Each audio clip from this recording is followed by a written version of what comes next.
Oi, pessoal, tudo bem com vocês? Bom, antes de tudo, eu queria agradecer a oportunidade, agradecer a Sheila, enfim, pela chance de poder estar aqui usando esse espaço para poder falar um pouquinho sobre meu trabalho, enfim, também representando a minha área, que eu atuo como tradutor profissional, que é a tradução para dublagem. Meu nome é Paulo Noriega, eu sou bacharel em tradução, formado pela PUC Rio. Atualmente eu curso a pós-graduação, oferecido pelo curso de extensão da PUC, né, pós-graduação Lato Sensu, e já sou tradutor, né, de dublagem já há um tempinho aí. É uma área que aqui no Brasil também não é muito explorada, tanto do ponto de vista acadêmico, né, você não vê tantos artigos como você vê de legendagem, por exemplo. E é uma palestra que vocês vão ver que ela tem um cunho assim relativamente básico, ela é bem didática, né? Como funciona, valores, né? Essas coisas todas de cunho mercadológico. Bom, começando, enfim, pelo básico, né? A tradução para dublagem, enfim, ela está inserida no mundo da tradução audiovisual e que nós temos basicamente quatro modalidades principais. A tradução para legenda, né? Conhecida como a famosa legendagem. Nós temos o voice-over, que você pode ver, por exemplo, em entrevistas do Fantástico, né? Quando um apresentador entrevista, né, um entrevistado e você vê, né, o áudio original se mantém, né, e vem a voz por cima. Alguns documentários também na televisão são apresentados na forma de voice-over. Temos a audiodescrição também, que é para deficientes visuais. E, por último, mas não menos importante, né, a tradução para dublagem. A dublagem no Brasil, né, ela já existe há pelo menos meio século. Só que o tradutor de dublagem dessa modalidade ele ainda continua muito invisível, né? O que é dublagem?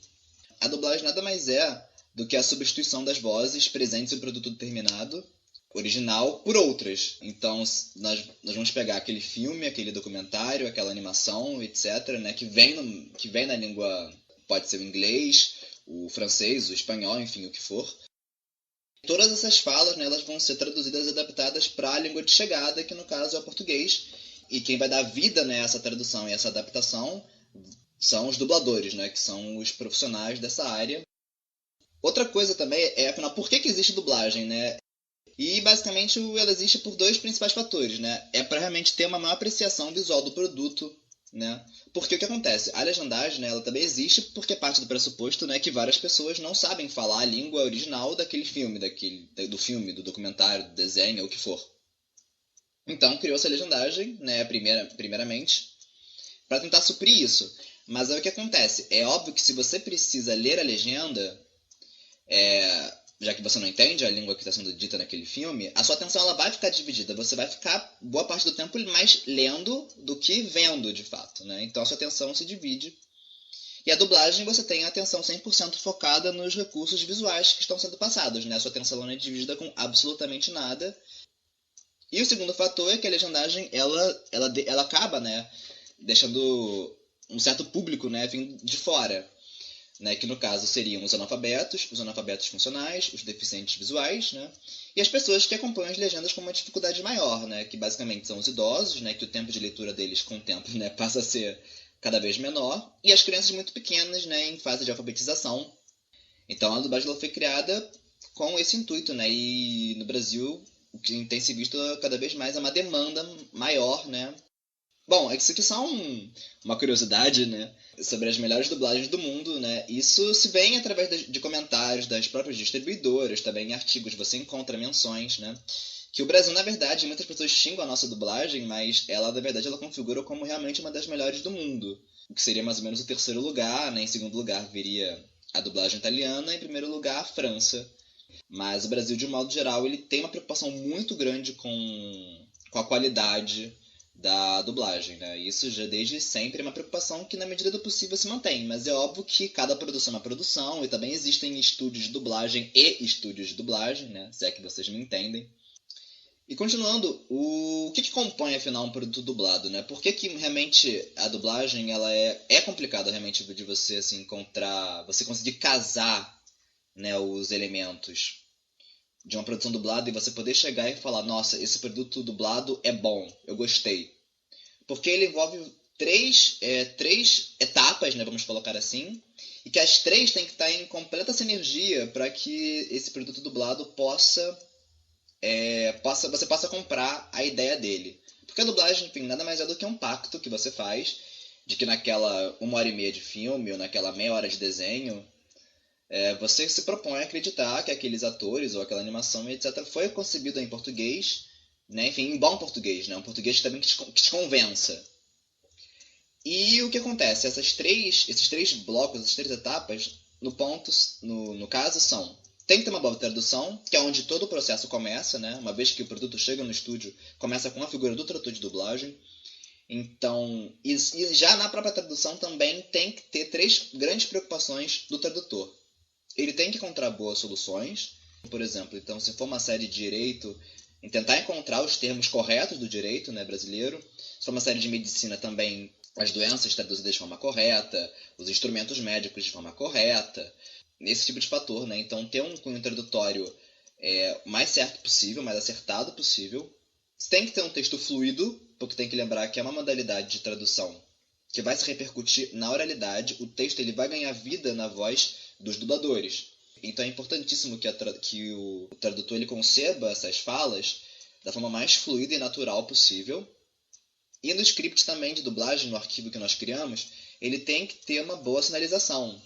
Né? Então as pausas têm que estar bem sinalizadas, as reações, né? Se um personagem ele vomita, se ele suspira, tudo isso é bom que já esteja sinalizado no próprio script. Depois tem que ter uma boa dublagem em si, obviamente, né? Não adianta você ter um texto bom e maravilhoso se você não tem bons atores, né? Que consigam dar vida àquele texto de uma forma convincente, né? Lembrando que todo dublador é ator, né? Para você ser dublador, você tem que ter registro de ator. Tem que ter um elenco bom de dublagem, com um bom diretor de dublagem também, que é a figura responsável por coordenar todo o processo da dublagem. E também um bom processo de pós-produção, né? Que é a parte da galera da técnica, né, que vai fazer a mixagem de som, vai mixar bem as falas com, por exemplo, a trilha sonora do filme, para que não fique aquele som estranho, né, para que não pareça um fandub, dublagens feitas por fãs.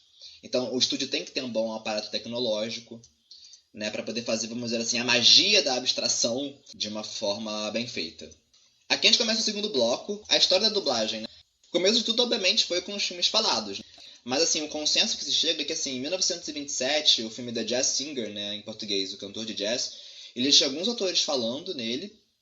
E em 28 nós temos um filme também chamado The Lights of New York, né, Luzes de Nova York, que foi o primeiro filme falado, né. E a partir daí é que começou, né, aos poucos, uma tentativa de ampliar, né, sair do nicho norte-americano, né, do eixo norte-americano, e levar esses filmes, né, para os outros países, para que as outras línguas, né, também pudessem ter acesso a entender aquelas histórias.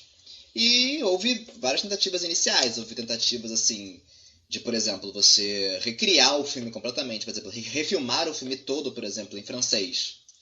Mas era um modo, né, obviamente, muito custoso de ser feito. Né?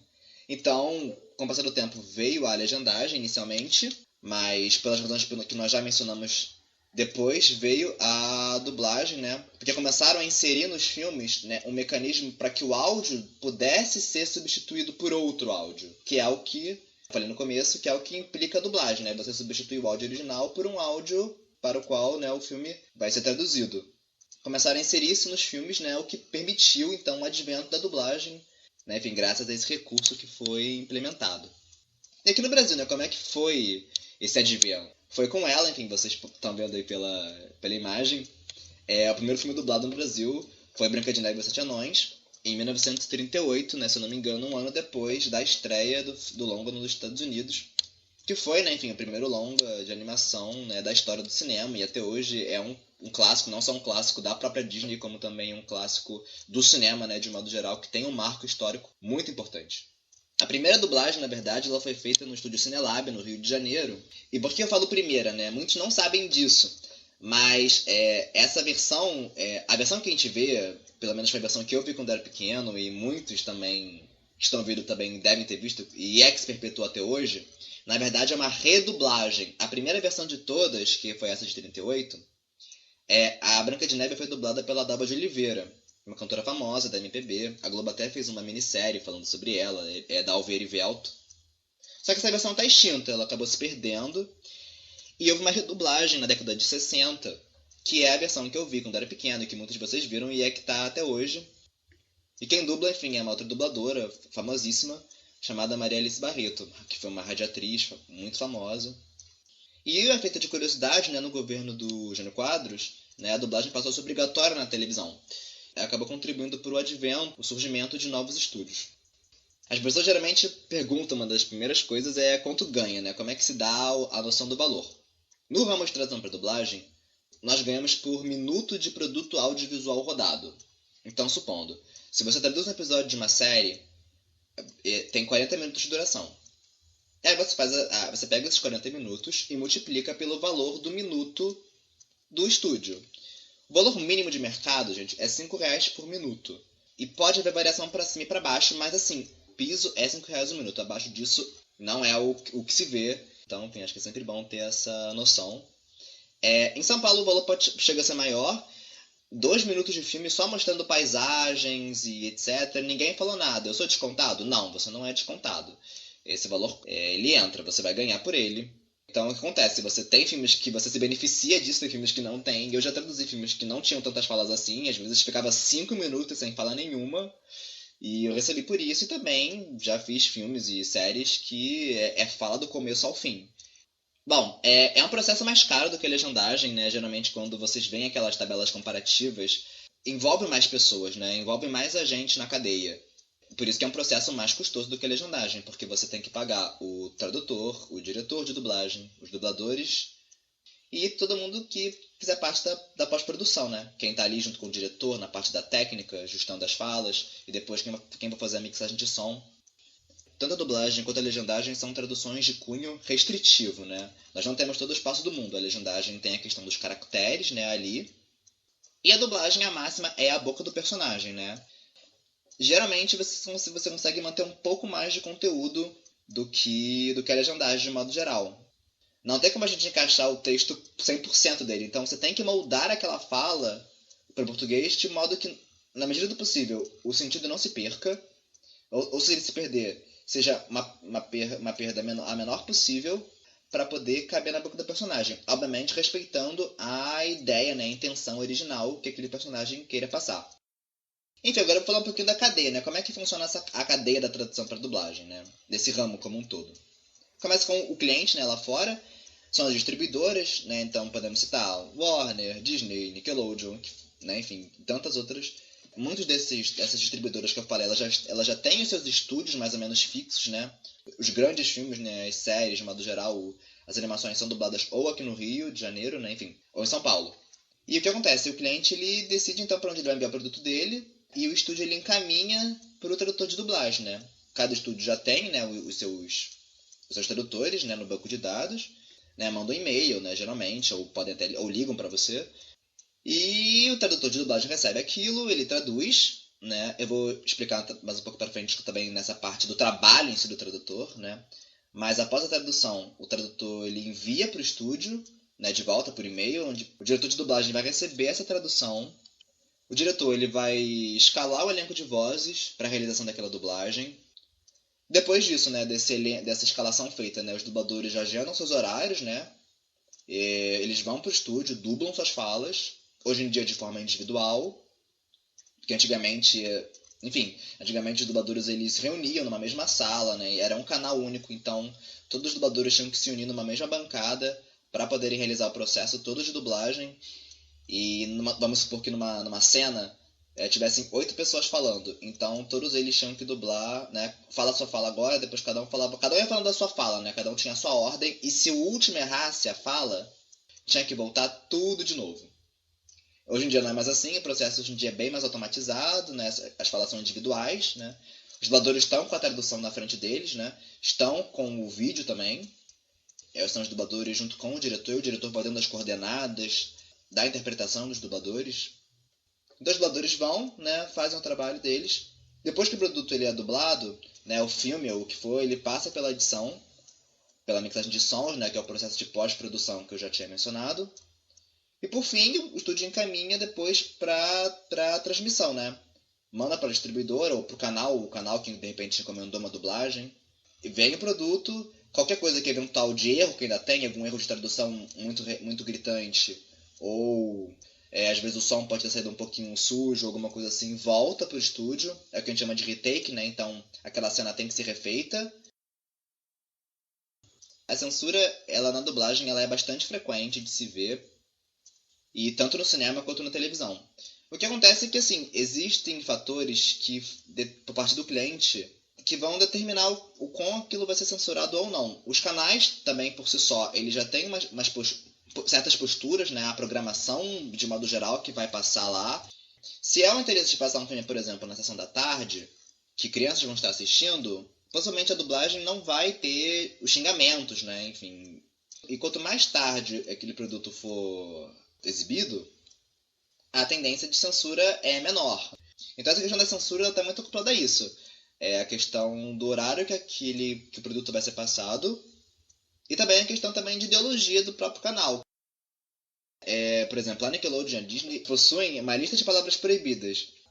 Na coluna da esquerda vem a lista do xingamento assim, mais feio, vamos colocar assim. E na coluna da direita vem a solução que você tem que empregar. Se você se vir diante de um desses xingamentos aqui, você vai traduzir dessa forma. Em contrapartida, você tem também canais, por exemplo, né, empresas de um cunho mais liberal, como a HBO, né, enfim, que ela permite o uso e abuso de xingamentos. Um exemplo maravilhoso é a série Game of Thrones, né, famosíssima. O que tem que se fazer acima de tudo, se você não receber maiores instruções nessa questão da censura, sempre tem que perguntar para o cliente, gente. O cliente não é nosso inimigo, ele está aí também para nos dar diretrizes na medida do possível. Então, na dúvida, pergunta. Só para citar um caso pessoal que eu acho legal para ilustrar, eu traduzi uma vez um filme de guerra que passou no Viva, que se chama Home of the Brave. E o Viva, né, é um dos canais da Globosat e tem um pouco dessa questão da linguagem. Mas era um filme de guerra, né, um filme com cenas fortes de guerra, uma guerra do Iraque. E, obviamente, os soldados, né, enfim, xingavam tudo que eles podiam e não podiam, né, naquela situação de desespero. Eu comuniquei isso para o estúdio. A imagem já fala mais do que a própria palavra. Então, enfim, não teria por que haver uma amenização excessiva de conteúdo. Expliquei a situação e o estúdio falou: olha, Paulo, então faz da forma que você quiser fazer, da forma que você julgar melhor. Eu usei tudo que podia, enfim, usar mesmo. Aí depois, mais pra frente no filme, começa a ser bem menos frequente a aparência de xingamentos. Aí eu dei uma amenizadinha maior aqui e ali. Fica uma coisa bem balanceada.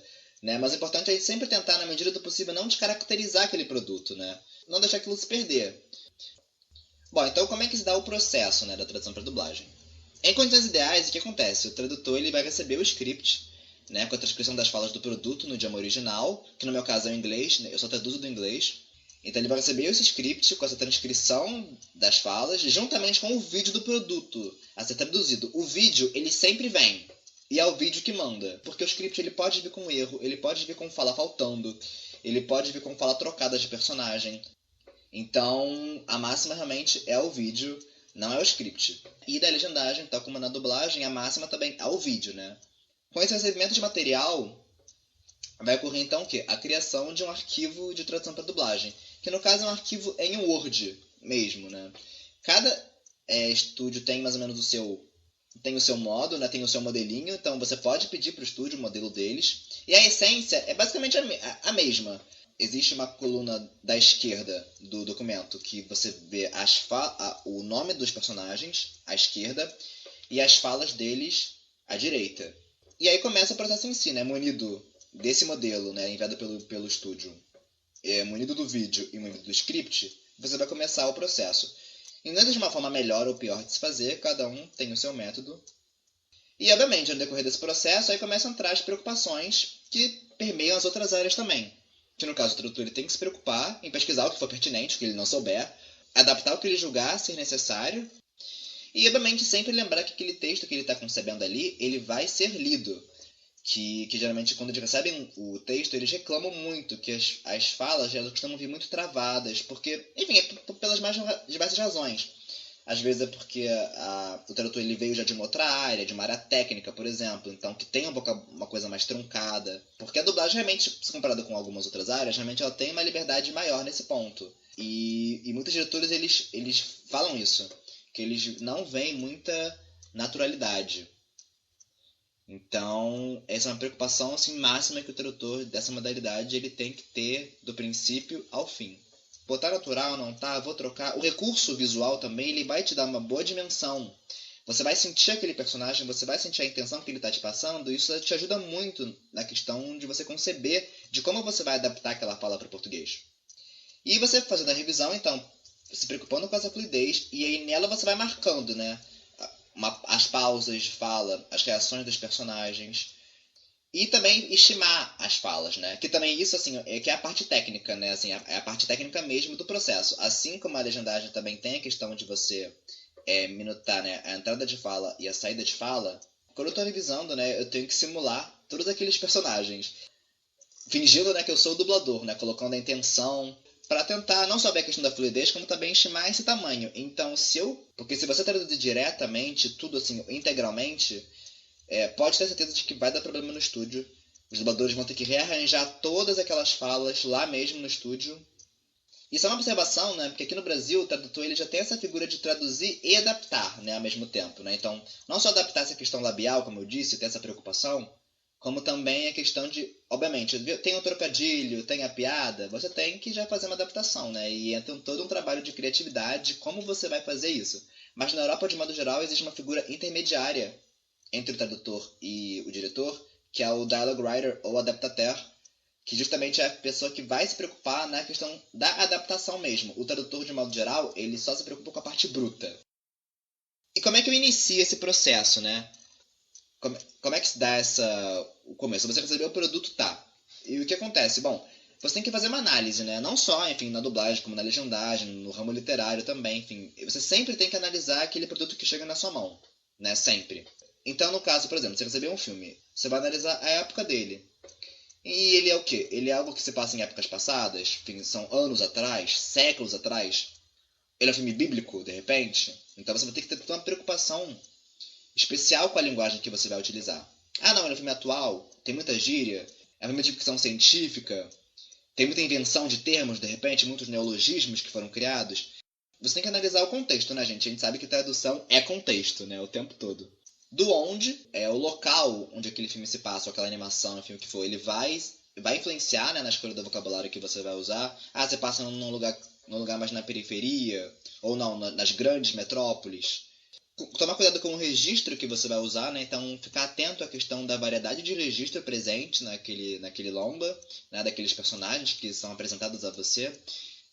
Ver realmente é uma cena de rua, se passa na prisão, se passa num tribunal, se passa em casa. Então, o local específico, que as situações que aquele filme te apresentar, você tem que tomar cuidado com o linguajar, né, a escolha lexical que você vai tomar em cada uma dessas cenas, né?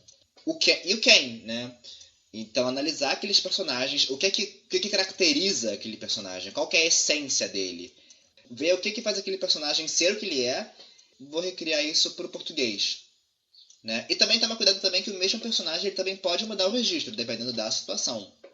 Né? Um exemplo, por exemplo, é o advogado, né? Que no tribunal ele tem uma linguagem específica que ele usa, que ele vai usar uma linguagem mais formal, ou se dirige ao juiz, naquele contexto, né? Esse advogado ele pode ser um pai de família, né? Um pai, um marido. Então ele vai, obviamente, falar com a mãe e com o filho de uma outra forma. Né? Então também ficar atento com essas nuances. Né, que já ajuda você a ter um norte da escolha que você vai usar, né? Ou você pode se permitir também com a linguagem usada ali naquele produto. Então, analisar o seu objeto, né, de estudo é crucial. E quando a revisão, né? Existe revisão nesse meio? A legendagem tem revisão, né? Sai da mão do tradutor e vai para um revisor, às vezes passa pela mão de um segundo revisor. E na dublagem? Bom, para o cinema, por excelência, existe uma revisão sim. É um processo, obviamente, mais caro, né? E para televisão, né, enfim, é por decisão do cliente, né? Vai das mãos do tradutor diretamente para as mãos do diretor de dublagem. Não passa por um controle de qualidade até chegar nas mãos do diretor.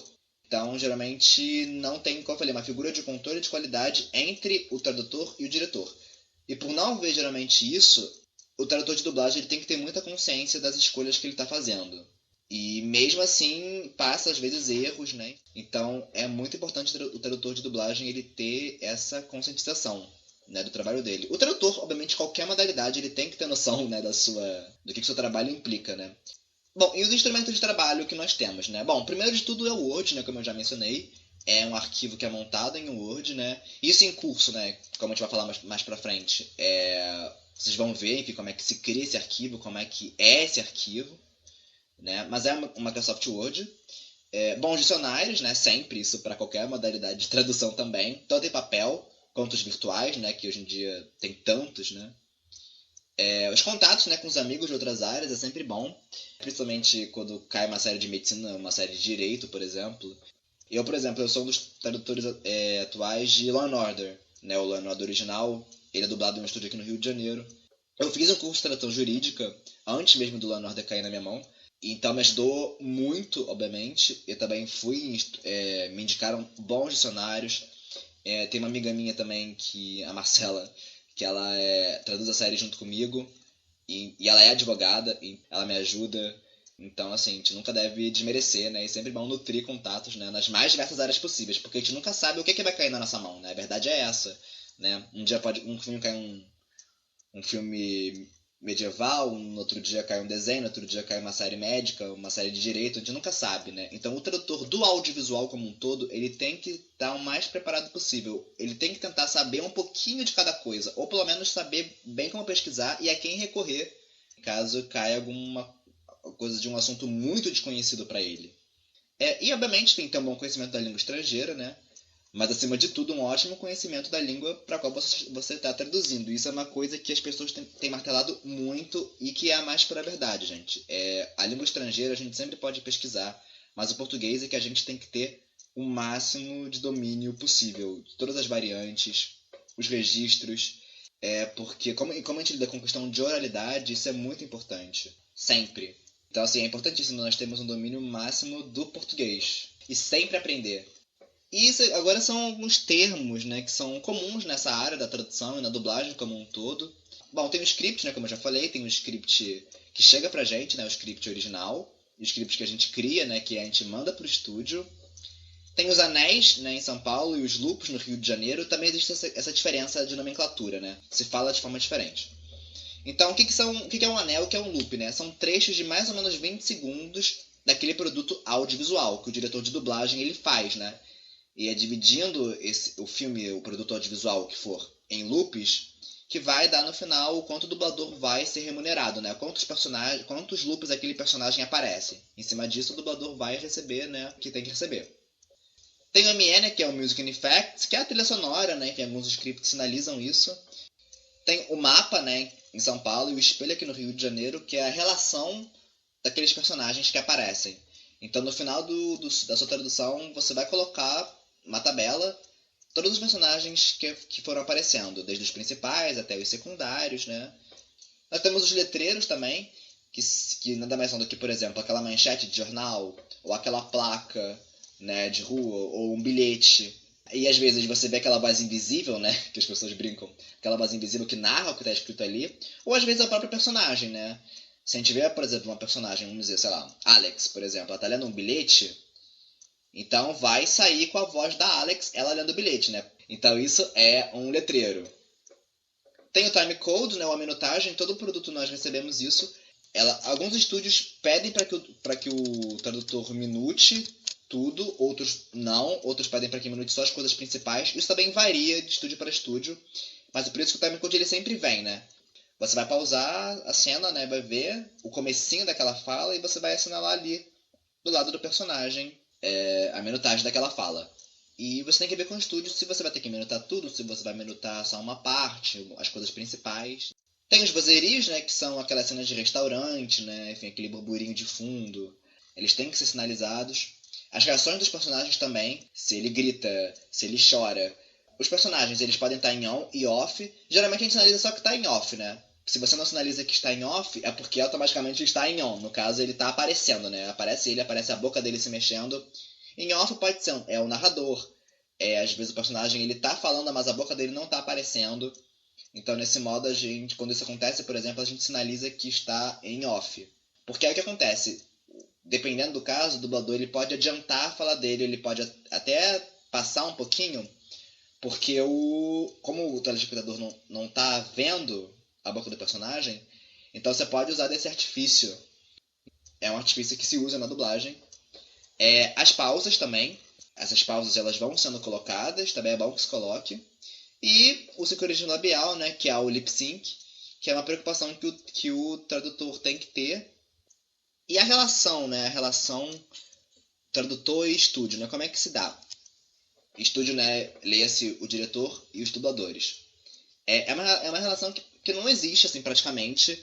Geralmente os tradutores fazem a sua parte, mandam e a partir dali, enfim, nós não temos mais poder, né, muito sobre o texto que sai. E então não costuma haver muita integração entre o tradutor e o diretor, né? Então, chega no estúdio, o texto, né, seu texto traduzido e adaptado, o diretor, ele vai fazer alterações que ele julgar serem necessárias, os dubladores também. E você não vai ter nenhum tipo de consulta prévia, né? Assim, não, muito dificilmente vão te ligar ou te comunicar, olha só, a gente mudou isso, isso, isso, isso, isso. Não. Você vai ter o feedback final quando o seu produto for mostrado na televisão, quando ele for exibido, você vai ver o quanto o seu texto foi aprovado ou não. É importante ter uma integração, né? Pelo menos na questão dos temas principais que vão se repetir naquele produto. O que vai ser adaptado, o que é que não vai. E as casas, né, os estúdios, eles já têm mais ou menos os diretores fixos. A dublagem vai acontecer nas mãos daquele diretor com bastante frequência. Sempre que for possível, você conversar com o diretor. Então eu defendo muito uma integração entre o tradutor e o diretor de dublagem também. E as dicas, né, que geralmente dou para quem quer começar ou para quem está tentando se aperfeiçoar, né, nessa área. Bom, criatividade, né, é sempre bom. Mas eu também acredito que a criatividade ela possa ser moldada, né? Você vai exercitando ela com o tempo. Quanto mais situações você se depara e você é forçado a pensar numa solução, eu acredito que aquilo vai ficando cada vez mais em você. E quando você vê, você consegue fazer adaptações, às vezes, mais rapidamente do que você julgava que você poderia fazer. Então, essa parte da criatividade ela entra muito em cena com as adaptações, né? Das piadas, dos trocadilhos, das expressões idiomáticas.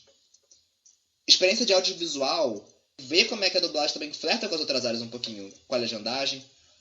Por exemplo, que existem semelhanças, né? Por exemplo, as duas são, como eu já disse, traduções de cunho restritivo, em que você tem que tentar filtrar o que é mais importante daquilo ali para poder passar para o telespectador. Experiência de dublagem, nós temos casos de dubladores que são tradutores também. Diretores de dublagem que traduzem, etc. Agora, o tradutor de dublagem ele não tem que ser um dublador. Mas é sempre bom, por exemplo, o tradutor ele ir ao estúdio, visitar o estúdio, ver o seu produto sendo dublado. Porque você vai ter uma dimensão realmente de como é que aquele seu trabalho vai ganhar vida depois. Você pode fazer um curso livre de dublagem também, se você quiser, para te aperfeiçoar, para te dar essa dimensão do estúdio também, que é importante você ter. E a questão do sincronismo labial também, que é uma coisa que você vai aperfeiçoar no decorrer do tempo, mas que é uma preocupação que você tem que ter, que é a questão da entrada e saída de fala. Tomar muito cuidado com os falsos cognatos. Não traduzir frases idiomáticas, expressões idiomáticas ao pé da letra. Evitar regionalismos, na medida do possível. Tentar usar palavras neutras. Fazer glossários. Tem tradutores que não fazem. Isso é uma dica pessoal minha. São tantos os produtos que caem na nossa mão. E eu gosto muito de fazer glossários também com as soluções que eu já dei previamente para algum tipo de situação. Nunca se cansar de estudar língua estrangeira, mas a gente sempre tem que se manter atualizado no nosso próprio idioma, né? Então, como é que as pessoas estão falando, como é que o brasileiro está falando, óbvio que com critério, há coisas que já são mais aceitas, outras não, mas é sempre bom o tradutor de dublagem ele ter essa percepção. E revisar o seu trabalho, né? Sempre, antes de você enviar. E nós temos corretores ortográficos, temos vários recursos, mas o seu olho é sempre o melhor revisor. Então é sempre bom você deixar um dia reservado para revisão, que é quando você vai não vai estar cansado, né? Você não vai estar mais tão viciado no seu texto e você vai poder catar aqueles errinhos de digitação e etc, né? Que são comuns. Então sempre revise o seu trabalho. E por fim, dicas para o tradutor das atitudes mesmo, no dia a dia e de postura profissional. Sempre pedir feedback do seu trabalho. Óbvio que com moderação, não é para cada episódio que você enviar, por exemplo, você pedir um feedback, mas tempos em tempos, né? Porque eu acho que vai mostrar que você está interessado, que você quer aprender, e a gente sempre tem alguma coisa a mais que a gente pode lapidar, porque é um ramo muito orgânico que você vai lidar com toda uma corrente que vem depois de você. E nós temos muito assim para aprender com os dubladores e com os diretores de dublagem também, que eles vão te dar dicas. Então você sempre tem que ir em busca de um padrão de excelência, né? Enfim, pelo menos é o que eu acredito. Então, se possível, agenda uma visita aos estúdios. Você vai, o filme que eu traduzi, quando é que ele vai ser dublado? Eu posso ir ao estúdio, assistir um pouquinho das gravações?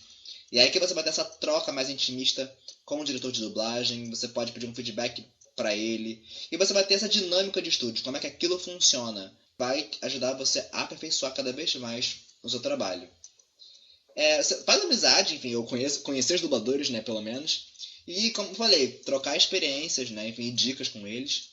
E lembrar que os outros dependem, né? O tradutor, ele é a base, ele é a estrutura, né, da casa, né, do prédio, o que for.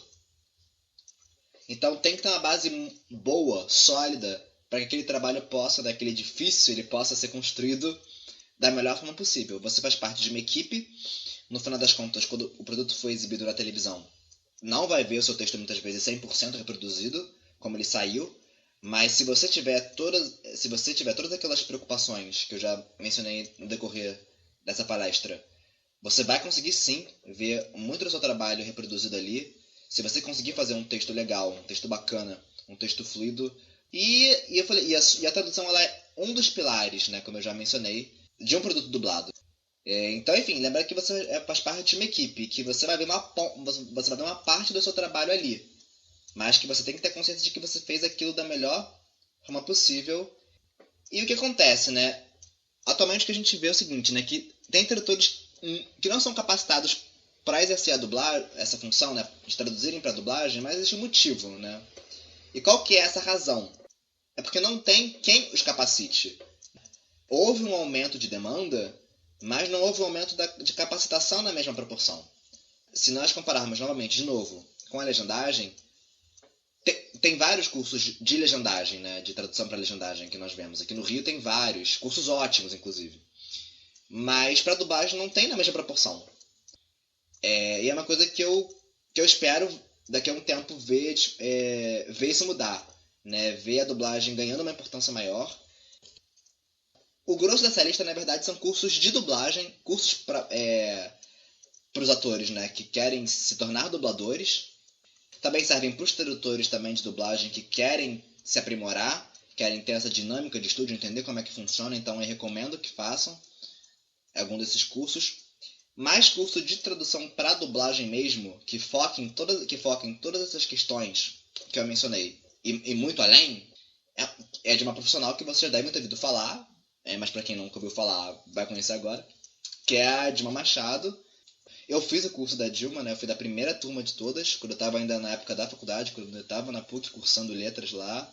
É um curso maravilhoso. A Dilma Machado ela é uma das principais tradutoras e a dubladora também que nós temos e que está junto comigo aí nessa militância de que a dublagem, enfim, e a tradução para dublagem consiga ter um espaço maior dentro das faculdades e uma maior conscientização de como é que funciona o nosso trabalho, que você possa vir a se interessar, né? É um campo a mais de atuação. Enfim, e é o único curso que realmente aqui no Rio que eu conheço de tradução para dublagem mesmo. E agora uma lista bem breve, assim, de alguns estúdios e empresas de dublagem, e logo, enfim, né, que também precisam de tradutores também, de estúdios aqui no Rio de Janeiro, e alguns de São Paulo, né, que eu coloquei. Tem muito mais que esses não são os únicos. Estima-se que aqui no Rio tenha pelo menos 15 estúdios de dublagem, em São Paulo estima-se que tenha pelo menos 30 lugares para vocês enviarem seus currículos, né? Depois que, obviamente, vocês estiverem preparados e capacitados para exercer essa função. Enfim, só para vocês terem uma dimensão mesmo de como tem, né? De como nós temos um grande volume de coisas sendo dubladas aqui no Brasil. Nunca se dublou tanto na história do nosso país como hoje em dia. A demanda só tende a aumentar e nós precisamos de pessoas capacitadas para exercerem essa função, né, de uma forma legal e com qualidade acima de tudo. E por fim, cinco conselhos valiosos, né, para o tradutor profissional como um todo, né? Primeiro, correr sempre atrás do que você deseja.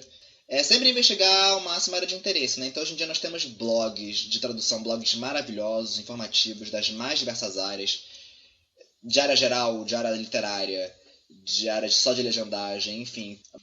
Buscar também as referências, né? Quem são os tradutores renomados da área, né? Da área que você pretende atuar.